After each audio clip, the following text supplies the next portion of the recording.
AITA for taking my cousin's estate math to the executor and mentioning the police. Male narration. I didn't think grief could come with a pivot table. The day after my Aunt Marlene died, I was still moving like my bones had been replaced with damp sand. Everything felt slow and muffled, like I was walking through a house full of blankets. The funeral home had said, gently, that there were arrangements to discuss, and my mother had said, sharply, that there were people to notify, and I had nodded like a man who knew how to do any of it. But the truth is, my aunt was the one who handled things. She handled birthdays and condolences and the way she'd tuck a 20 into a card like it was a secret. She handled the way the family stayed stitched together, even when we were fraying at the edges. And then she was gone, and my phone started buzzing. The first message came from my cousin Trent, my aunt's sister's son, who has always had that particular energy of a person volunteering before anyone asks, so nobody can question his authority later. Hey fam, he wrote in the group chat. I'm going to organize the estate stuff so it's fair and nobody gets overwhelmed. I'll send a spreadsheet. Love you all. A spreadsheet. I stared at that word like it had teeth. It was absurd on its face. My aunt wasn't a spreadsheet. She was Sunday dinners. She was the smell of lemon cleaner in her kitchen. She was the little ceramic birds lined up on her windowsill because she said they made the morning feel less empty. But I didn't respond right away. Nobody did at first. There's always that pause after someone dies, when you can feel people reaching for something to grab, something to hold. In our family, we grab jobs, tasks, roles. It's how we keep from falling apart. Trent always grabbed the biggest role. My mom called me later that afternoon. Her voice sounded like it had been squeezed through a paper towel. Benton, she said, I can't do this. I can't talk to people. I can't answer questions about her things. I can barely stand up. I know, I told her. I've got you. There was a long silence, the kind that's not empty, but full of the sound of somebody trying not to cry. Then she said, Trent says he's doing a spreadsheet. I heard the skepticism in her tone, and that was the first time it occurred to me that this might not be a harmless attempt to help. Do you want him to? I asked. I don't know, she said. I don't want to fight with anyone. Not right now. That sentence, not right now, became the unofficial motto of the next 2 weeks. Not right now about the probate forms. Not right now about whether we should sell the house. Not right now about how my aunt's dog, Daisy, kept staring at the front door like she expected Marlene to come back in with grocery bags. Not right now about anything that might require spine. So Trent's spreadsheet came. It arrived 3 days after the funeral as an email attachment, like it was a quarterly earnings report and not the leftovers of a human life. The subject line was, Estate Distribution Draft V1. Draft. He'd named it like he expected revisions, like he expected negotiations, like my aunt's belongings were a contract we were all supposed to sign. I opened it on my laptop because it felt wrong to see something like that on my phone. It deserved a bigger screen, if only so my disbelief could stretch out. The spreadsheet had columns for item, description, estimated value, and assigned to. It was color-coded. Of course it was. He'd categorized everything, jewelry, furniture, kitchen, collectibles, sentimental, miscellaneous. There was a tab called Auction Candidates. I stared at that tab name until my jaw clenched. Auction Candidates. Like my aunt had been running a museum, and now we were liquidating it. My name showed up in the assigned to column exactly 5 times. 5. One was assorted photo albums, X2. Another was blue armchair, living room. The third was box of Christmas decorations. The fourth was set of plates, flower pattern. The fifth was miscellaneous small tools, garage. Meanwhile, Trent's name showed up everywhere. He had the dining room table. He had the antique radio. He had gold ring, unknown origin. He had coin collection. He had porcelain birds, windowsill. He had quilt, handmade. That one made my stomach flip, because that quilt wasn't just a quilt. That quilt was family history stitched into fabric. My great-grandmother made it. My aunt had told me, more than once, with her hand resting on the worn squares, this stays in the family. This doesn't leave. And Trent had assigned it to himself like he was claiming a chair. My mother had been closest to my aunt. My mother was her sister. My mother had spent hours at that house over the years, helping with repairs, cleaning out the gutters, bringing soup when my aunt was sick. My mother had earned the right to be the one who chose the quilt, if anyone did. But in Trent's spreadsheet, my mother's name wasn't even listed. There was a name column for Aunt Denise and Uncle Ron and Cousin Trent and Cousin Kayla. There was me. There was no mom. I scrolled back up, thinking maybe he'd labeled her wrong. Maybe he'd used her first name. Maybe he'd put sister or something. Nothing. I felt heat rise under my collar, the kind that comes right before you do something stupid. I took a breath, then another. I reminded myself, grief does weird things. People get strange. They get grabby, or they get generous, or they get numb. I clicked the sentimental category and began to read. Nicolas Atpondon, assigned to Trent. Locket, engraved. Assigned to Kayla. Recipe box, index cards. Assigned to Trent. Letters bundle, tied with ribbon. Assigned to Trent. Wedding album, parents. Assigned to Denise. Handwritten journals, X3. Assigned to Trent. My aunt had journals?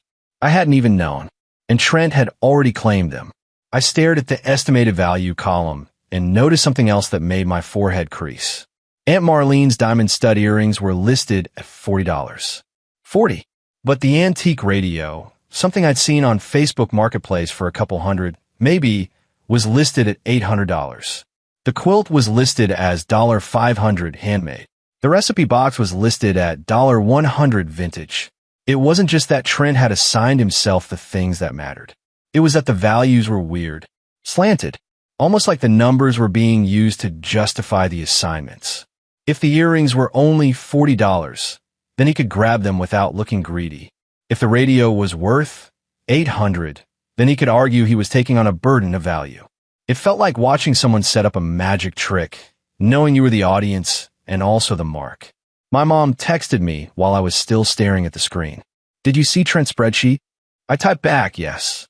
3 dots appeared, then disappeared, then appeared again. Finally, I can't look at it. Can you tell me if it's okay? I stared at her message and felt something in me settle, like a decision dropping into place. My name is Benton, and I can't pretend this is okay. I typed back, then paused.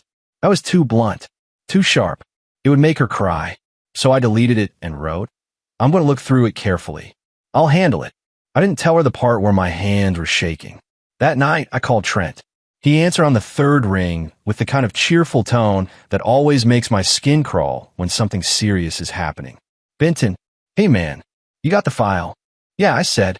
I tried to keep my voice neutral, calm. I pictured my aunt's kitchen, the ceramic birds, the lemon cleaner smell. I pictured how she'd say, let's not jump to conclusions, honey. I just had some questions, I continued. Sure, Trent said. I could hear a TV in the background, something loud and bright. Hit me. First, I said, why isn't my mom listed? A beat. Then Trent gave a small laugh. Oh yeah, I figured, you'd represent her. Like you'd take the stuff and then give it to her, since she doesn't want to deal with it. That wasn't discussed, I said. Right? He said, like we were talking about a minor typo. But it's practical. Keeps it clean. Keeps what clean? I asked. The distribution, he said. Less people to coordinate. My jaw clenched. Okay. Second question. Why are the journals assigned to you? Oh, he said, like he'd been waiting for that. Those are personal. I didn't want them getting tossed or misunderstood. I'll make sure they're preserved. Preserved, I repeated. The word tasted bitter. Yeah, Trent said. People. They'll read one entry out of context and get all dramatic. Aunt Marlene wouldn't want that. I could practically hear him smiling. I took another breath. What about the quilt? Well, he said, it's handmade. It has value. I figured I'd keep it safe. My mom would want that, I said. He made a sympathetic noise. I know she's emotional right now, but we need to be fair. Fair, I said. According to your spreadsheet. Benton, Trent said, and his tone shifted slightly, like he was stepping into a managerial role. Nobody else wanted to organize this. I'm doing the work. I'm trying to prevent drama. I'm asking questions, I said. And I'm answering, he said. Look, it's a draft. If you want something different, you can propose it. That's why it's called draft. There it was. The opening for negotiation. The illusion of democracy. I almost said, I want you to remove your name from half the list, but I didn't. Not yet. I wasn't ready to blow it up without proof. Because the thing about people like Trent is that they thrive on plausible deniability. If you accuse them without receipts, they become the wounded victim and you become the irrational aggressor. So I said, okay, I'm going to review it. Great, he said, instantly cheerful again. Send me your changes. I'll update to V2. After we hung up, I sat on my couch in the dark, the laptop screen the only light. Daisy was asleep on the rug, paws twitching in a dream. I watched her breathe and thought about how my aunt would have hated this. The idea of her death turning into versions and drafts. I went back to the spreadsheet and started cross-referencing it with what I remember of my aunt's house. The first time I realized something was missing, it was small. My aunt had a wooden music box on her dresser. It played a thin, tinkly version of Somewhere Over the Rainbow. She used to wind it up when I was a kid and tell me, this was your grandma's. It makes me feel like she's still in the room. It wasn't on the spreadsheet, not in collectibles, not in sentimental, not in miscellaneous. Gone. Then I remembered the silver bracelet she wore every day, one of those charm bracelets with tiny dangling pieces. A little camera charm, a tiny key, a star. She told me each one was a memory, not listed. The more I stared at the spreadsheet, the more it felt like an outline of a story someone else was writing about my aunt's life. One where the pieces that mattered had been edited out. I did the only thing I could think to do without losing my mind. I drove to her house. The executor, my aunt's longtime friend, Elaine, had the key. But Elaine had told us we could stop by to pick up personal items with notice, as long as we didn't remove anything major until probate paperwork was clear. I texted her, hey Elaine, I need to check something at the house. Is it okay if I stop by for an hour? She replied within minutes. Of course, Benton. Let me know if you need anything. Elaine was the kind of woman who used complete sentences even in texts, which felt like a bomb in the middle of chaos. I arrived just after noon the next day. The neighborhood looked the same sagging mailboxes, the same winter bare trees, the same neighbors' wind chimes clinking softly in the cold. But the house looked wrong, not because it was damaged, but because it was empty of her presence. Like a stage after the actor leaves. I unlocked the door, and the smell hit me immediately. Stale air mixed with lemon cleaner and the faint, ghostly scent of my aunt's lavender hand lotion. Daisy patted in behind me, tail low. She sniffed the air, then walked straight to the kitchen and stood by the spot where my aunt used to fill her water bowl. I swallowed hard. Hey girl, I murmured. I know.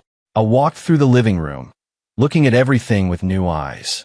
My aunt's blue armchair, assigned to me, apparently, sat by the window with a folded blanket over the arm. The ceramic birds were gone from the windowsill. Gone. I stepped closer to the glass and stared at the bare ledge. There were faint, dusty outlines where the birds had been, little clean spots in the grime. The spreadsheet said Trent had them. But were they already gone? Had he already taken them? A pulse throbbed in my temple. I went to the hallway closet where my aunt kept old photo albums. I opened it. 2 albums were there, stacked neatly. But the big leather-bound one, the one with the thick black pages and the handwritten notes in the margins, was missing. My aunt had called that one the family book. The spreadsheet said assorted photo albums X2 assigned to me. 2. Convenient. I moved faster now, not frantic, but focused. Like a man trying to keep from drowning by counting steps. Bedroom dresser. Jewelry box was open, drawers half empty. The heart pendant necklace that Trent claimed? Not there. On the bedside table, the spot where the music box should have been was empty, but the dust ring remained, a pale circle like a scar. I found myself whispering, no, under my breath. Not as a refusal, but as a prayer. I opened the attic door and pulled down the ladder. My aunt's attic was one of those places that always felt like a time capsule. Old coats, holiday decorations, boxes labeled in her careful handwriting. I climbed up with my phone flashlight and began scanning. There were boxes marked quilt. There were 2. My heart stuttered. I pulled one closer and opened it. Inside was a quilt, folded neatly, smelling faintly of cedar. But it wasn't the heirloom quilt. It was a newer one, store-bought, floral pattern, something my aunt used on the guest bed. I checked the second box. Empty. Just tissue paper. I stood there in the attic, surrounded by the quiet weight of stored memories, and felt something click inside me. This wasn't just Trent being pushy. This was Trent already taking things. And the spreadsheet wasn't organization. It was camouflage. I climbed down and went back through the house more carefully, taking photos of empty spaces. The bare windowsill. The empty dresser spot where the music box had been. The open jewelry box. The closet missing albums. I wasn't sure yet what I was building, but I knew it was something. A record. A trail. When I left the house, Daisy followed slowly, looking back over her shoulder as if she expected my aunt to call her name. In the car, I sat with my hands on the steering wheel and stared at nothing. Then I did the thing that still makes my stomach turn when I think about it. I opened eBay. Not because I wanted to accuse Trent. Not because I wanted to be paranoid. But because the word auction candidates in his spreadsheet had lodged in my head like a splinter. If Trent was already pulling items out of the house, where would they go? Some people hoard. Some people hide. Trent monetized. I typed in a search, porcelain bird figurine set, and then refined it with a detail I remembered. My aunt's birds had a particular glaze, pale blue with tiny gold beaks. Too broad. Then I tried something else. I searched by location radius, within 100 miles of our area, and scrolled. It was mostly junk, random collectibles, some sad estate leftovers. Then I saw it. A listing titled, Vintage Porcelain Bird Figurines, Set of 4. Blue/gold, excellent. The photos made my throat go tight. I recognized them instantly. One bird had a tiny chip on its wing. My aunt used to point it out and say, that one's been through it like the rest of us. The seller name was something generic, Trent deals for you. My hands went cold. I clicked the seller profile and felt my vision narrow. There were other listings. Handmade quilt, vintage patchwork, heirloom style. Old recipe box with handwritten cards. A lot of vintage jewelry, pendant, earrings, bracelet. The photos were staged on a wood table I recognized, Trent's kitchen table. The one he bragged about getting cheap off Craigslist. He hadn't even bothered to use a neutral background. I stared at the screen until it blurred. Part of me wanted to laugh because it was so obvious. So stupid. So arrogant. Part of me wanted to vomit. I took screenshots. Every listing. Every photo. The seller name. The location. The timestamps. Then I sat there and did nothing for a full minute because grief and rage were wrestling in my chest and neither one wanted to let me breathe. My aunt's recipe box. The one she kept on the counter, stuffed with index cards that smelled like vanilla and old paper. The one she would flip through when she was teaching me how to make her chicken soup, tapping the card and saying, "Don't rush the onions, Benton. The onions are the whole thing." Auctioned. A piece of her, reduced to shipping costs and bidding.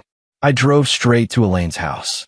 Elaine lived in a tidy ranch with a flagstone walkway and a front porch full of potted plants, even in winter. She opened the door before I could knock twice, like she'd been watching for me. Her face changed when she saw mine. "Oh, Benton," she said softly. "Come in." I stepped inside, hands still trembling. The warmth of her house felt almost offensive, like the world had no right to be comfortable right now. Elaine led me to her kitchen table. She poured water into a glass and slid it toward me without asking. The gesture was so grounded, so normal, that I almost cried. "What's wrong?" she asked. I opened my phone and pulled up the screenshots. "Trent," I said, and my voice cracked on the name. I cleared my throat. "Trent is selling her stuff." Elaine's brows knit together. She took the phone and scrolled slowly, her face tightening with each swipe. When she saw the quilt listing, her hand stopped. "That's," she began, then paused. "That's Marlene's heirloom quilt." "Yes," I said. Elaine looked up at me, eyes sharp now. "Has he already removed items from the home?" "Yes," I said again, because there was no point softening it. "The birds are gone. The photo album is gone. The music box is gone. The jewelry box was half empty. He sent a spreadsheet like he's organizing it, but he's already taking things." Elaine set my phone down carefully, like it was fragile. "Okay," she said. Her voice was controlled, but there was something steel underneath. "Okay, thank you for bringing this to me. I swallowed. What happens now? Elaine held my gaze. Now we do this properly. Marlene named me executor because she trusted me to keep things fair and legal. Trent is not authorized to remove anything, let alone sell it. I nodded, but the anger in me kept buzzing. And if he refuses? I asked. Elaine's mouth tightened. Then I remind him that this is theft from an estate. The word theft landed heavy. I took a breath. Do we have to mention the police? Elaine didn't flinch. Yes. I felt a sick twist of guilt because this was family. Because my aunt would have hated cops being involved. Because part of me still wanted to believe there was some explanation, some misunderstanding, some version of reality where Trent wasn't that person. But then I remembered the stage photos on his kitchen table. No misunderstanding has a seller name like Trent Deals for you. Elaine slid my phone back to me. I need you to email these screenshots to me, she said. And I need you to write down everything you noticed missing in the house. Dates, times, anything you can remember. I nodded. I can do that. She paused, then added, Benton, you did the right thing. Those words should have made me feel better. Instead, they made my throat burn, because doing the right thing still felt like betrayal. Not of Trent. He betrayed us first. But the fantasy that death brings people together in some noble way. In real life, death just reveals who people really are. Elaine walked me to the door. Before I left, she touched my arm lightly, the way my aunt used to when she was trying to steady me. We will handle this, she said. Go take care of your mother. I drove to my mom's house next. She opened the door with red-rimmed eyes and a tissue in her hand. Benton, she asked, confused. What are you doing here? I stepped inside and looked at her, really looked. Her shoulders were slumped like she'd been carrying something too heavy for too long. I didn't want to add to it, but I couldn't keep it from her either. Mom, I said gently, Trent is selling Aunt Marlene's things online. Her face went blank, like her brain refused to process the sentence. Then she whispered, no. I pulled out my phone and showed her the screenshots. She sat down slowly, like her knees had given out. She stared at the quilt listing for a long time, lips parted slightly. She breathed. That's Mama's quilt. I know, I said. My mom's hand rose to her mouth. Her fingers trembled. I told Marlene. She whispered, voice breaking. I told her, don't let Trent get involved. And she said he's family. He means well. My chest tightened. You're not responsible, I said, but I wasn't sure she heard me. She looked up, eyes suddenly fierce in a way I hadn't seen in years. What are we doing? She demanded. What do we do? I felt something harden in me, not into cruelty, but into clarity. We already did the first step, I said. I went to Elaine. She's taking it seriously. My mom nodded slowly, as if that made the world slightly less unsteady. Then she said, Trent is going to say you're lying. I know, I said. He'll say you're making drama, she said, voice trembling. He'll say you're trying to take everything. I know, I said again. My mom stared at the screenshots and whispered, how could he? I didn't have an answer. All I had was the next step. Elaine called that evening. I spoke to Trent, she said, and I could hear the tightness in her voice. He claims he removed items for safekeeping and listed them to gauge value. To gauge value, I repeated, incredulous. Yes, Elaine said, clipped. He also claims the spreadsheet proves he intended to distribute things fairly. Of course. What did you say? I asked. I told him to immediately remove all listings and return every item he took, Elaine said. I also told him that if he does not comply by tomorrow morning, I will file a report, notify the probate court, and formally bar him from the property. My heart pounded. And he said I was overreacting, Elaine said. Then he asked if we could handle it privately. Of course he did. Elaine exhaled. Benton, I need you to be prepared. He may contact you and your mother to pressure you. He may try to turn the family against you. I stared at the wall, jaw tight. Let him. Elaine paused. Good. That's the right attitude. Because the evidence is clear. After I hung up, my phone buzzed almost immediately. Trent. I stared at his name on the screen and felt my stomach knot. I answered. Benton, he said, and his voice was suddenly not cheerful at all. It was tight, controlled, like he was trying to keep a lid on something boiling. What the hell did you tell Elaine? I told her the truth, I said. You went behind my back, he snapped. You stole from the estate, I said, and even as I said it, the word stole made my skin prickle. It was so final, so damning. I didn't steal, Trent barked. I was protecting things. People loot houses after deaths. You know that. I found them on eBay, I said. Silence. Then Trent said, You don't understand how this works. If we don't get values, we can't be fair. You don't need to list a quilt to get a value, I said. It was a test listing, he snapped. A test. A test with your seller name, I said. His breathing sounded loud in my ear.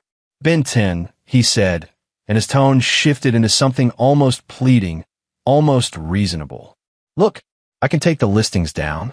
Okay, I'll take them down. But Elaine doesn't have to make this a legal thing. It is a legal thing, I said. No, he insisted. It's a family thing. You're making it ugly. You made it ugly, I said, my voice shook. You took her things before the paperwork was even settled. I did the work, he hissed. I cleaned out rooms, I sorted boxes. Where were you? I felt anger flare. I was grieving, I said, and I was taking care of my mother. And I trusted you not to turn my aunt's life into inventory. He laughed, short and bitter. Oh, spare me. You're acting like you're some hero. I'm acting like she mattered, I said. The line went quiet. Then Trent said low, If you keep pushing this, you're going to blow up the whole family. I swallowed. The threat was clear. I pictured my aunt's face, the way she'd look at me when she wanted me to stand up straight. The way she'd say, softly, You don't have to be loud to be firm. I'm not the one blowing it up, I said. I'm the one holding it together. He exhaled sharply. You're an asshole, he spat. You know that. And there it was. The moment the story would be told later, in whispers, in group chats, in passive-aggressive Facebook posts. Benton is overreacting. Benton is making drama. Benton is greedy. I felt my throat tighten, but I kept my voice calm. If returning stolen items makes me an asshole, I said, then fine. He hung up. I sat there with my phone in my hand, staring at the dark screen, heart pounding. Daisy lifted her head from the rug and looked at me, ears perked. It's okay, I whispered to her, though I wasn't sure it was. That night, I couldn't sleep. I kept replaying the images in my head. The empty windowsill, the dust outlines, the staged eBay photos on Trent's kitchen table. I kept thinking about my aunt's hands flipping through the recipe box, about the way she'd hum when she folded laundry, about how she'd save those sentimental things not because they were valuable, but because they were anchors. And I kept thinking about the spreadsheet, how it wasn't just an organizational tool.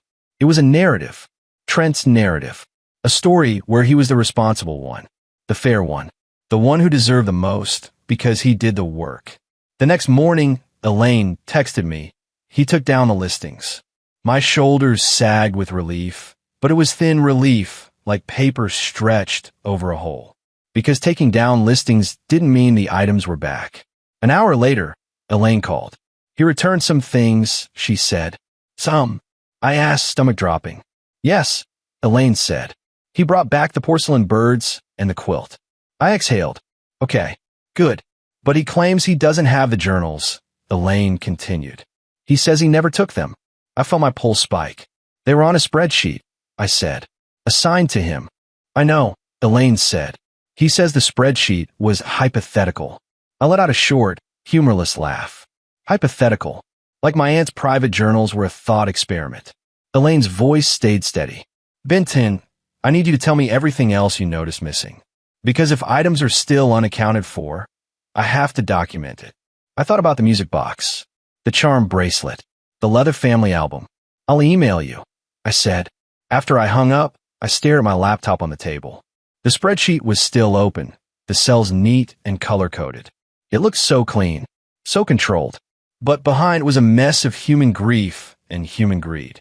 And now, whether I liked it or not, I was the person standing in the middle of it.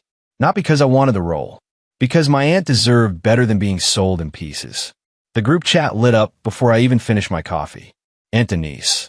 Elaine says there's been confusion about items. Can everyone please calm down? Cousin Kayla. This is so stressful. We're literally grieving. Uncle Ron. We shouldn't be airing this out. Then, like clockwork. Trent, I am disappointed. I tried to help. Now I'm being treated like a criminal. I stared at his message, thumb hovering over the keyboard.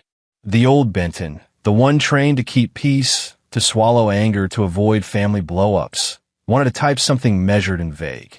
Something like, let's all take a breath. But the new Benton, grief-heavy and finally awake, wanted to type, you listed our dead aunt's heirloom quilt on eBay, you absolute vulture. Instead, I did what Elaine had told me to do. I stayed off the chat. Because the chat wasn't court. It wasn't evidence. It was theater. And Trent was always best on stage. That afternoon, Elaine asked everyone to meet at Aunt Marlene's house. Not an emotional family gathering. An inventory walkthrough, as she called it. She didn't say those words in a dramatic way. She said them like a person who'd handled enough estates to know that grief makes people messy, and messy becomes ugly when money or sentiment is involved. My mother insisted on coming, even though I offered to go alone. I need to see her house, she said, voice small. I need to face it. So I drove her. Daisy rode in the back seat, head resting on my jacket. We arrived to find Elaine already there, standing on the porch with a clipboard. She looked composed, but her eyes had that focused sharpness I'd seen the day before. The kind of sharpness that said I will not let this turn into chaos. Trent's car was parked at the curb. Kayla's too. Uncle Ron pulled in behind us, and Aunt Denise arrived a few minutes later, stepping out of her SUV with a tight, careful face, like she'd practiced looking neutral in the mirror. I helped my mom up the porch steps. She paused at the door like she expected my aunt to open it and say, Lord, you look tired. Come in. But it was Elaine who unlocked it. Inside, the house smelled the same. Lemon cleaner, lavender, the faint ghost of Marlene herself. That smell hit my mom like a wave. Her mouth trembled. I squeezed her hand. Elaine cleared her throat. Thank you all for coming, she said. I want to be very clear. As executor, I'm responsible for maintaining the estate's property until probate is complete. That means no one removes anything unless it's documented and approved. Trent let out a soft sigh, like a martyr. Elaine didn't look at him. She continued. Yesterday, I became aware that items have been removed and listed for sale. That is not permitted. Those listings are down. Some items have been returned. Today we are taking an inventory together. Aunt Denise shifted her weight.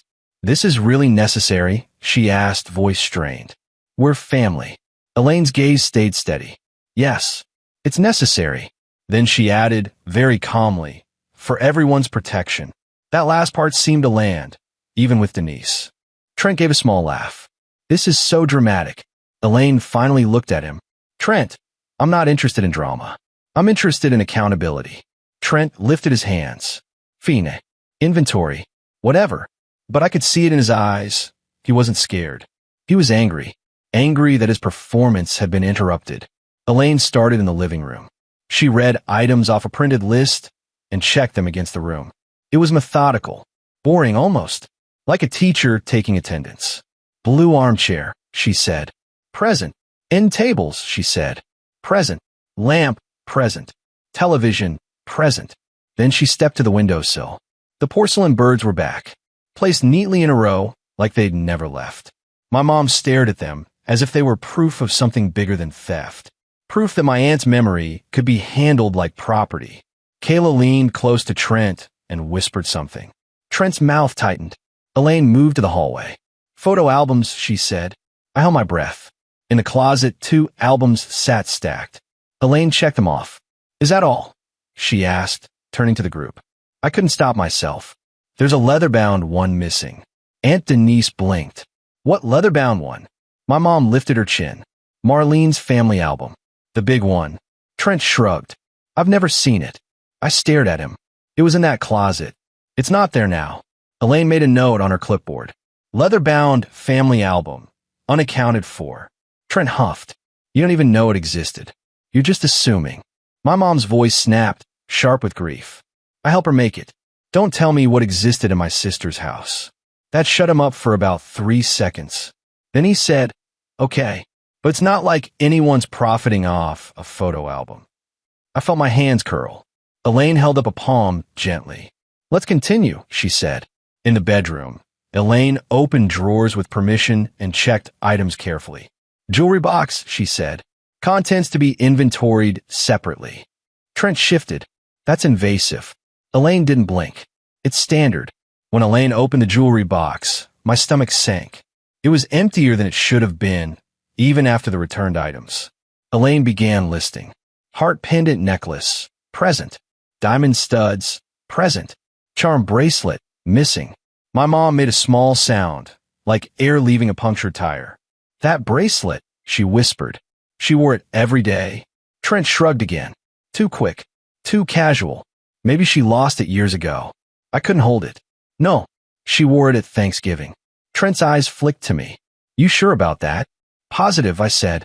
I remember because she showed me the camera charm. Elaine wrote, charm bracelet, unaccounted for. Then she checked the top of the dresser. Music box, Elaine said, scanning the surface. I swallowed. Missing. Trent let out another sigh, louder. How many missing things are we going to invent? Elaine turned to him slowly. Trent, enough. He spread his hands. I'm just saying, people are grieving, and suddenly everything is a crime scene. Elaine's voice stayed calm. It became a crime scene when items were removed and listed for sale. There was a silence that felt like a door shutting. Kayla looked down at her phone, avoiding everyone. Uncle Ron cleared his throat. Elaine, can we not use that language? Elaine didn't budge. I'm not trying to hurt anyone. I'm using accurate language. We moved to the kitchen. Elaine checked the big items first. Cabinets, appliances, table, chairs. Then she pointed at the counter. Recipe box, she said. My heart stuttered. I didn't want to look because I knew. The space where it should have been was empty except for a faint rectangle of cleaner wood, like a tan line. Elaine's pen paused above the paper. Trent spoke too quickly. I brought that back. Elaine looked at him. Where is it? Trent gestured vaguely. In my car. My mom inhaled sharply. Why was it in your car? Trent's cheeks flushed. Because I was returning it today. Elaine's tone hardened, just a shade. It should not have left the house. Trent's voice rose. Oh my God, it's a box. With recipes. I was going to copy them so everyone could have them. My mom's eyes flashed. You weren't copying them. You listed them for sale. Kayla flinched like she'd been slapped. Trent snapped his head toward my mom. I didn't list the recipe cards. I listed the box. As a vintage item, not the recipes. My mom's laugh was bitter. Oh, well that makes it better. Elaine wrote, recipe box, currently in Trent's possession, to be returned immediately. She looked up. Please go get it now. Trent's eyes widened slightly, like he didn't expect her to actually order him around. But he did it. He walked out, slammed the door harder than necessary. The house felt smaller without his oxygen-sucking presence. My mom leaned against the counter, eyes wet. I can't believe this, she whispered. I put a hand on her shoulder. I know. Elaine's voice softened. I am sorry, querida. My mom blinked. Thank you, she whispered, for doing this. Elaine nodded once. Marlene asked me to. She wanted it fair. I believe that. And I wondered, not for the first time, if my aunt had suspected Trent might pull something like this. The attic was last. Elaine insisted we all go up together. My aunt's attic ladder creaked under our weight. Dust motes floated in the flashlight beams. The air smelled like cardboard and old fabric. Elaine pointed to the box's marked quilt. The heirloom quilt was back, folded in the box where it belonged. My mom reached out like she was afraid it would disappear again. Elaine checked it off, and she moved down the list. Journals, Elaine read. Handwritten journals, 3. I held my breath again. Elaine opened the trunk box where my aunt kept old papers. Empty. She checked another. Empty. Trent came back into the attic carrying the recipe box, his face tight with annoyance. He dropped it near Elaine like it was evidence being slapped on a table. There, he said. Happy. Elaine didn't react to his tone. She looked at the recipe box, checked it off, then looked at him. Where are the journals? She asked. Trent blinked. What journals? Elaine held up the spreadsheet printout, his spreadsheet. These, she said, tapping the line item. The ones you assigned to yourself. Trent's jaw clenched. That spreadsheet was brainstorming. Elaine's eyes narrowed. You created an item entry for journals you claim don't exist? Trent's voice went sharp. I wrote down things I thought might exist. That's what organizing is. Do not insult my intelligence, Elaine said, and her voice, still quiet, was the scariest sound in the house. Kayla's mouth parted slightly. Trent. He spun to her. Don't. Elaine didn't let him redirect. Trent, she said, I need you to answer directly. Did you remove any journals from this property? He stared at her for a long moment. His nostrils flared. Then he said no. Elaine held his gaze. Then we have a problem. Trent scoffed. No, you have a problem. Elaine's pen tapped the clipboard once. If those journals exist and have been removed, that is theft from the estate. If they were sold, that is worse. If they were destroyed, that is worse still. My mother made a sound, horrified. Trent's eyes flashed. Nobody destroyed anything. Elaine's head tilted slightly. So if they exist, silence. A thin, sharp silence.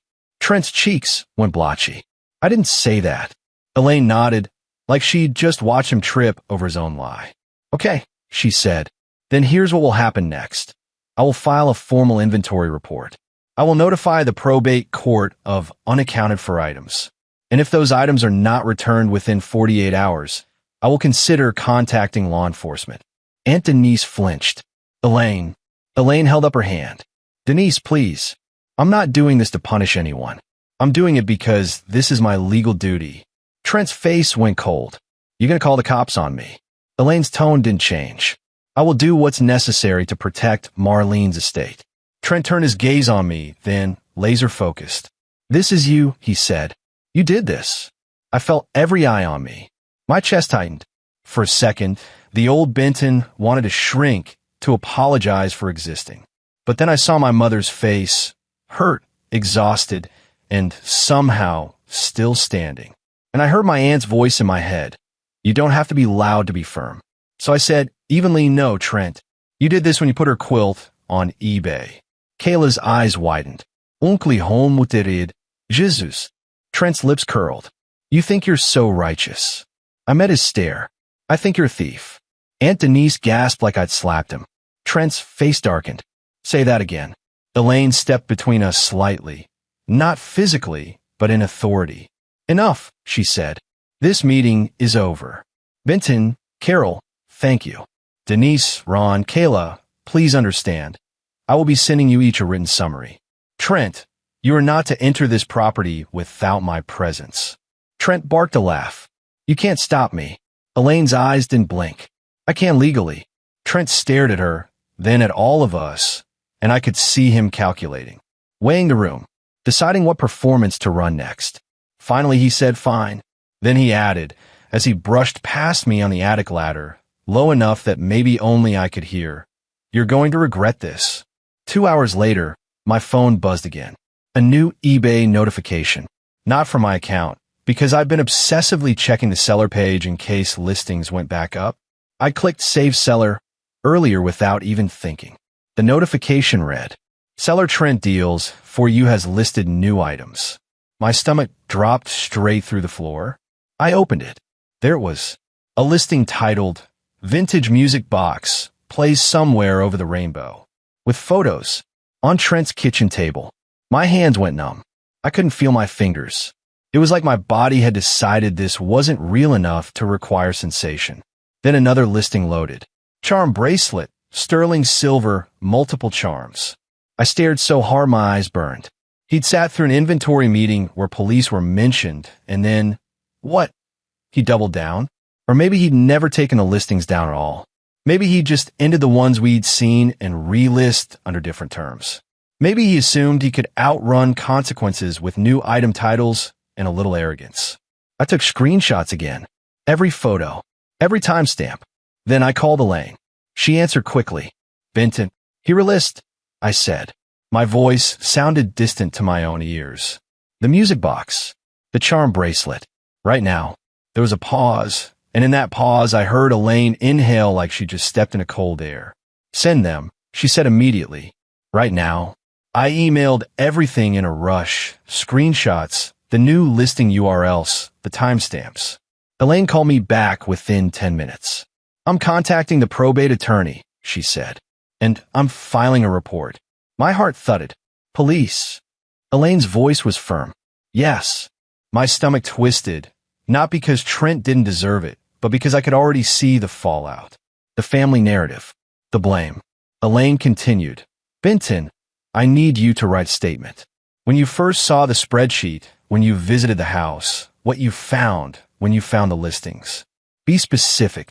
I can do that, I said. And Benton, she added, softer, I'm sorry you're carrying this. I closed my eyes. Me too. That night, the group chat exploded again, this time without Elaine involved. Aunt Denise, Trent says Elaine is threatening him. This is going too far. Trent, Benton is trying to ruin me. He's twisting everything. I was helping. He's obsessed with proof. Kayla, can everyone stop? This is not what Aunt Marlene would want. I stared at Kayla's message and felt something sharp and sad. Because Kayla wasn't wrong. This wasn't what my aunt would want. But my aunt also wouldn't want her charm bracelet sold to a stranger for $79.99 plus shipping. My mom texted me privately. He's calling me. I'm not answering.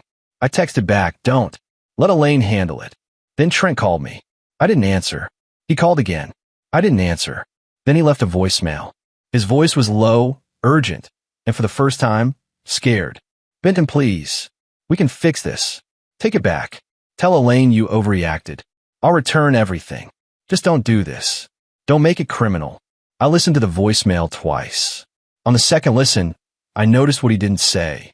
He didn't say, I'm sorry. He didn't say, I shouldn't have done it. He didn't say, I was wrong. He said, don't make it criminal. Like the crime was my reaction, not his actions. And that's when it hit me with absolute clarity. If I handled it privately, Trent would do it again someday. Maybe not with my aunt. Maybe with someone else.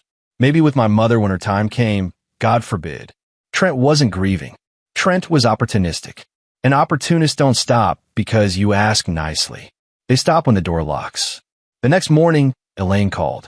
The police will meet me at the property this afternoon, she said. My stomach rolled.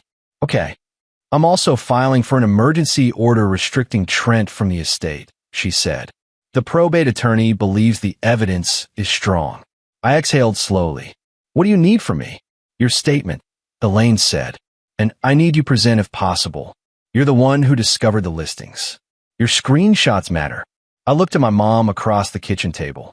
She was stirring her tea with shaking hands, eyes hollow. I knew what being present would mean for her. More stress, more family backlash. But I also knew something else. If I didn't show up, Trent would spin it. He'd say Benton didn't even have the courage to face him. He'd say Benton was hiding behind Elaine. He'd say Benton exaggerated. So I said, I'll be there. My mom looked up. Benton, I have to, I said quietly. For her. My mom's eyes filled. She nodded once. And then she whispered, voice breaking. Marlene would be so ashamed of him. I swallowed hard. Yeah. Then my phone buzzed with a text from a number I didn't recognize. Unknown. You're really going to do this? Over some trinkets. I stared at the screen. Then another text came. Unknown. I have the journals. If you want them, back off. My blood ran cold. Because now he'd said it. Plain as day. The journals existed. And he had them. And he was bargaining. I took a screenshot immediately and forwarded it to Elaine. Then I typed back, hands steady despite the storm in my chest. Return everything to Elaine. Do not contact me again. He replied almost instantly. Unknown. You're making a mistake. I stared at that message for a long time. Then I blocked the number. So here's where I'm at. Elaine is involving the police. The probate attorney is filing motions. My mother is shattered. The family is split between Trent is a thief and Benton is ruining the family during grief. Kayla called me crying, saying I'm destroying her brother and that I should think about what Aunt Marlene would want. Aunt Denise won't speak to my mom. Uncle Ron texted me, this is bigger than you. Don't be the guy who sends family to jail. And Trent is still out there, sitting at his kitchen table, photographing pieces of my aunt's life like their inventory. So, AITA for taking proof to the executor, letting police become real instead of a threat, and refusing to handle it privately to keep the peace. Because I genuinely don't know how to live with myself if I let this slide. But I also don't know what's going to be left of my family when it's done. Update 1. The police visit and the moment Trent finally looked small. By the time I pulled up to Aunt Marlene's house that afternoon, my stomach was a tight, sour knot. The driveway was empty, except for Elaine's car, and an unmarked cruiser parked half a block down like it didn't want to spook the neighborhood. Elaine stood on the porch with her clipboard. Same calm face, same steady posture, but I could tell she'd slept poorly. Her shoulders were held just a little too rigid, like she was bracing for impact. "You okay?" I asked quietly. Elaine nodded once. "I'm focused." That was her version of reassurance. 2 officers met us at the front step. They were polite, neutral, and very practiced at being calm when everybody else is shaking. Elaine explained the situation like it was a math problem. Unauthorized removal of estate property, online listings, missing items, documented screenshots, and a family member refusing to cooperate. One officer, a woman with kind eyes and a clipboard of her own, asked, "Do you have proof the items listed are from the decedent's home?" I pulled up the photos on my phone. The chipped bird wing, the distinctive quilt squares, the music box. Then I showed her the photos I'd taken in the house, the dusty outlines, the empty spots, the missing album space. It was surreal watching my grief become evidence. The officer nodded, then asked, "Do you know where the suspect lives?" Elaine gave Trent's address. Hearing Trent referred to as the suspect made Aunt Marlene's house feel even colder. We were halfway through documenting the missing items when Trent arrived. Not quietly. He rolled up like he was coming to a family barbecue. Car door slamming, footsteps loud, face already arranged into an expression of indignation. Then he saw the officers. I watched his whole body change in half a second. His shoulders dropped, his eyes widened just slightly. Like the universe had finally stepped onto the stage, and he realized this wasn't his production anymore. "What is this?" he demanded, too loud, too fast. Elaine didn't flinch. "Trent, you were told not to come to the property without me present. You were also told to return all estate items immediately." Trent's eyes darted to me. "You call the cops." The officer stepped forward smoothly. "Sir, we're here because the executor of the estate filed a report. We need to ask you some questions." Trent did a quick, sharp laugh. "This is insane. This is a family misunderstanding." The officer's voice stayed neutral. "We have evidence of estate property being listed for sale online. We also have a text message stating you have possession of journals and you offered them in exchange for someone backing off." Trent's mouth opened, then closed. For the first time, he looked cornered. "I didn't," he started, then tried again. "That wasn't." "Sir," the officer said, still calm, "do you currently have any property belonging to the estate in your possession?" Trent swallowed. He glanced at Elaine, then at me, then at the officer. And I realized something. He'd assumed we'd never go this far. He'd assumed the family would fold to avoid embarrassment. He'd been counting on shame to protect him. But shame was out of our hands now. "Maybe," Trent said finally. "Some, just to keep it safe." Elaine's jaw tightened. "Then you need to return it." The officer asked, "Where is it?" Trent hesitated. Then he said, "At my house." The officer nodded once. "Okay, here's what's going to happen. You can voluntarily return the items to the executor today, or the executor can pursue a court order, and we can potentially move forward with further steps. But right now, the simplest path is return." Trent's chest rose and felt like he was fighting himself. Then he turned to Elaine, voice low and sharp. "This is humiliating." Elaine's tone stayed firm. "So, is stealing from a dead woman." I felt my throat tighten at her bluntness. It was the kind of sentence my aunt would have said in private, with a hand on her hip and sadness in her eyes. Trent's face went blotchy again. "Fine, I'll bring everything." The officer asked, "Can you do that now?" Trent nodded stiffly, got back in his car, and drove off. Elaine exhaled slowly. Her hands trembled just slightly when she flipped her clipboard page. "I don't like this," she said softly, almost to herself. "But I can't let it go." I nodded. "Me neither." Update 2. The journals and why Trent wanted them so bad. Trent returned an hour later. His trunk was full. Not just the birds and the quilt and the music box, things he'd been caught selling, but boxes, bags, loose items stuffed in grocery sacks like they were trash. He set them on the porch with jerky, Angry movements, like each object was an insult. Elaine checked items off one by one. Music box, returned. Charm bracelet, returned. Family album, returned. My stomach unclenched slightly at that last one. The leather-bound album was scuffed, like it had been handled roughly. My mom would have cried if she'd seen it like that. Then Elaine opened a shoebox and pulled out 3 black notebooks. The journals. Elaine's mouth tightened. These? Trent's eyes flashed. Those are private. Elaine didn't blink. They're estate property. The officer said, "Sir, you stated you had them." Trent snapped. "Yes, but..." Elaine held the journals like they were fragile. "Marlene kept these in a locked trunk," she said quietly. "Where did you get them?" Trent's face flickered. The trunk wasn't locked. Elaine's eyes narrowed. "It was. I know it was." Trent's voice rose, defensive. "I found the key." I felt heat surge through my chest. He'd gone looking. He'd hunted. Elaine set the journals aside and continued checking items. But I couldn't stop thinking about those notebooks. Why had Trent wanted them badly enough to bargain over them? When the officers finished documenting everything returned, they left with a warning. Any further removal or sale would escalate the situation. Trent waited until their cruiser was out of sight. Then he turned on Elaine. "You happy?" he hissed. "You got your little power trip." Elaine's eyes were ice. "This isn't a power trip. This is my job." Trent looked at me then, voice dripping with accusation. "And you're a traitor." I felt something settle in my chest. Something final. "No," I said. "You're a predator." Kayla's earlier words echoed in my mind. This isn't what Aunt Marlene would want. But neither was this. Trent's nostrils flared.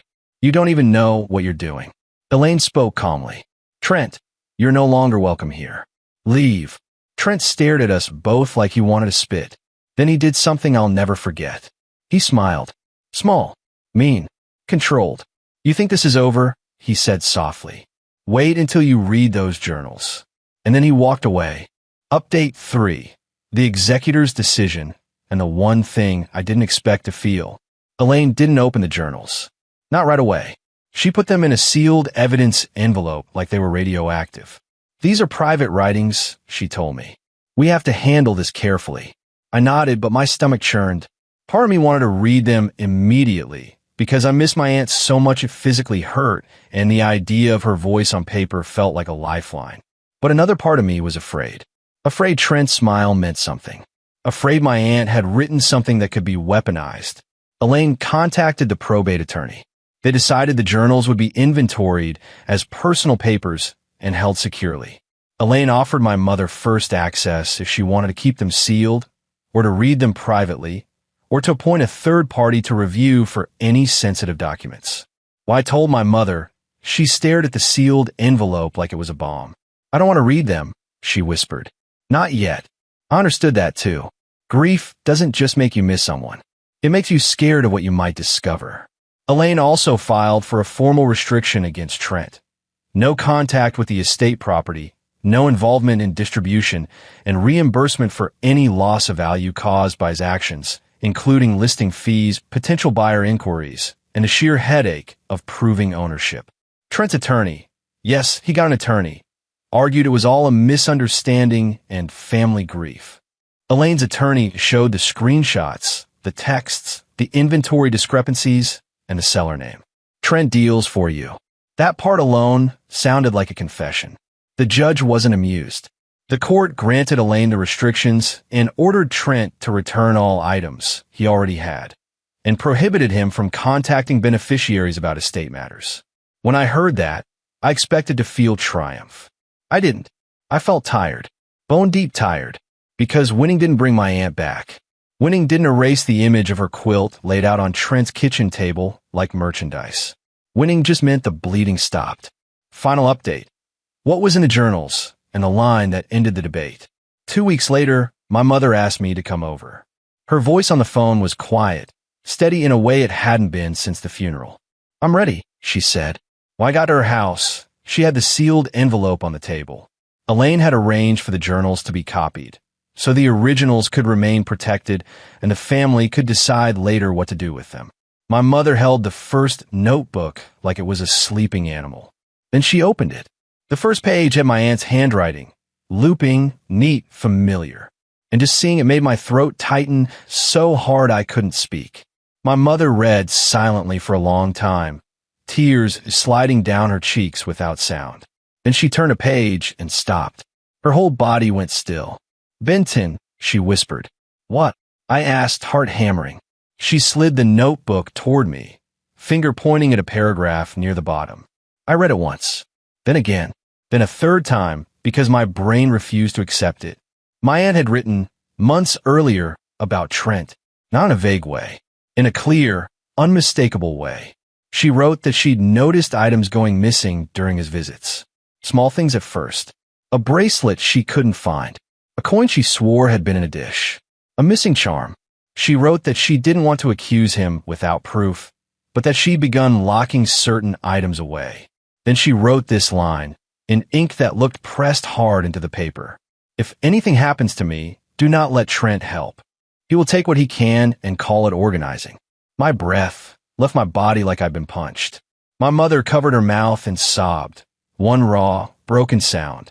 And in that moment, all the guilt I'd been carrying, the guilt of involving the police, the guilt of tearing the family in half, the guilt of being the bad guy, shifted. It didn't disappear exactly, but it transformed, because my aunt had seen it coming. She tried to warn us, and Trent had still done it anyway. Later, when Aunt Denise tried to call my mother and say we'd gone too far, my mother said one sentence and ended the conversation. I read Marlene's journals. She warned us about Trent. Denise went quiet. Then she hung up. Kayla texted me the next day. I didn't know. I swear I didn't know. "I'm sorry." I didn't answer right away. I wanted to, because Kayla was collateral damage in a war she didn't start. But I also couldn't pretend everything was fine. So I finally replied, "I don't hate you, but I'm done protecting him. Equals." So, Ida, here's my honest verdict on myself. If I had quietly handled it privately, Trent would have kept stealing. He would have sold the sentimental pieces first because nobody notices until it's too late. He would have rewritten the family story until we were the villains, and he was the misunderstood helper. The spreadsheet was an organization. It was a theft plan with color coding. And the moment I saw my aunt's heirloom quilt on eBay, it stopped being family drama and became what it actually was. A man exploiting death. So no, if I'm asking like Reddit would ask, AITA for bringing proof to the executor and letting the police be mentioned? I don't think I am. I think I'm the person who finally said out loud what everyone else was too polite, too grieving, or too afraid to say. You don't get to steal someone's life and call it help. If you made it this far, I need your verdict. AITA for taking proof to the executor and letting police get involved? Or was this the only move? Drop a comment and tell me what you would have done. And if you want more stories where the helper turns out to be the villain, hit like, subscribe, and check the playlist for the next twist.